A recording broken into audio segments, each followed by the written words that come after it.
Magandang gabi mga kapuso, ako po si Cedric Castillo at naritong muli ang News TV Live.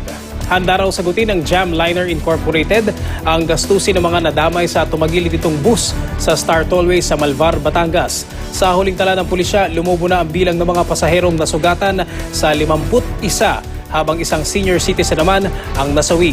Makibalita po tayo kay Isay Reyes. Isay? Cedric, nasa Malvar Police Station na ngayon ang DLTV bus unit na itinuturo na kasagian ng Jamliner bus at tumagilid sa kahabaan ng Star Tollway sa may kahabaan ng Malvar, Batangas. Masagang salamin sa kaliwang bahagi ng dulo ng DLTV bus. Kusa namang sumuko ang driver nito na si Emmanuel Adaya. Hindi rin niya naramdaman na tumama siya sa Jamliner bus, kaya ito raw ang bumangga sa kanya. Samantala, ang pamunuan naman ng Jamliner bus ay nasa police station din ngayon. Sasampahan daw nila ng kaso ang DLTV Bus Company. Di raw may tuturing na self-accident ang nangyari sa kanilang unit dahil may contact daw ito sa DLTV bus bago tumagilid.